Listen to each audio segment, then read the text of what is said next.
people those principles because there is abundance. And as Viktor Frankl said, everybody read the book Man's Search for Meaning?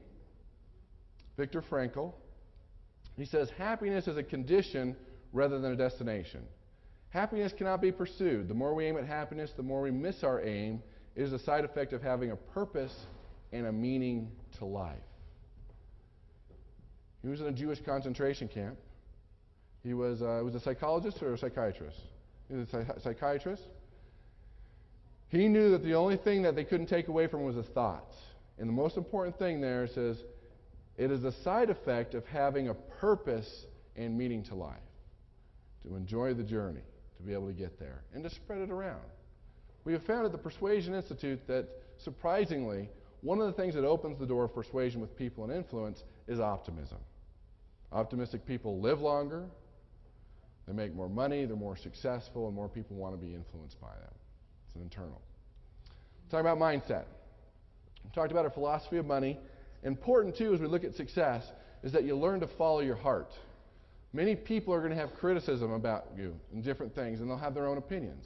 For example, Mark Victor Hansen, Jack Canfield, the co-authors of Chicken Soup for the Soul. You've heard Chicken Soup for the Soul? They were so excited when they came up with this concept because they knew in their hearts it was a New York Times bestseller. And they went to different publishers and they said, no, we don't like it. And over 100 publishers turned them down. 100 publishers turned them down. And their hearts were telling them, no, those 100 publishers are wrong. We're following our heart. Then their own agent fired them. And then they finally found a publisher. They got it published, became a New York Times bestseller, and since then, they have sold over 100 million copies of Chicken Soup for the Soul. So it doesn't matter what other people say, you follow your heart. Your heart's going to tell you what you should and should not be doing. Bill Gates, same thing, Harvard University, 17 years old, bright kid. His heart was telling him, you need to start a computer software company. Because if you don't, somebody else will. So he talks to his guidance counselors at school, and what do they say? What are you, crazy? You're at Harvard University. This is a great university. You stay here, get a 4-year degree, and go work for a large company like Enron, because they'll take care of you. Yeah. The rest is history. He followed his heart. It's so important that you learn to do that and understand that the universe will test you. Has anybody felt kicked in the head and left for the dead by the universe before? It happens. And this is the thing you have to understand. When you face a challenge, a trial, an obstacle, a situation in your life, it's not there to upset you. It's there because you need to learn something to take your life or your income to the next level. It's either going to make you a better person or a bitter person.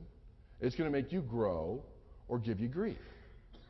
We face these challenges throughout our life. I remember moving from California to Pennsylvania, working on a graduate degree in business, a master's in business administration. Worked through it, about halfway through my heart was telling me, you need to start a business. You're an entrepreneur. And tell my family and friends, and what do they say? Oh, 90%, right? Most businesses fail. You don't want to do that. Well, we got things going, found a venture capitalist, and I was going to show them. And I did for a couple years, 2, 3 years. And long story short, circumstances beyond my control, a large knife in my back. The company went belly up. I found myself thousands of miles from anybody I knew and over $100,000 in personal debt. The universe had kicked me in the head, left me for dead, lowest point of my life, and then my friends call. And what do they say? Told you so. They're kicking me in the head some more. Sometimes we feel like a baby giraffe. Most people don't know this. When a baby giraffe is born, it falls about 5-6 feet from its mother's womb, lands onto the hard earth. Welcome to life. And then the loving mother comes over and starts kicking it as hard as she can.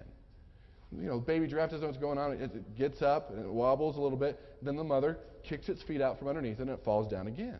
And if it doesn't hop up, guess what? She starts kicking it again. Now, has anybody ever felt that way before? Now, the mother's not being mean or abusive. If that giraffe can't get up and run as soon as possible, what's going to happen? They'll be eaten. The results will be devastating. And sometimes, so here it is, lowest point of my life. The phone calls are coming in. And it was terrible. It was hard. And so we moved from Pennsylvania to Seattle, Washington. Family and friends, oh, now you'll get a corporate job. I'm thinking, I can't pay that off with a corporate job. That's not me. You know, they're setting up interviews for Boeing and all these large companies. I'm like, that's not me. Long story short, although that experience was very expensive, although very painful,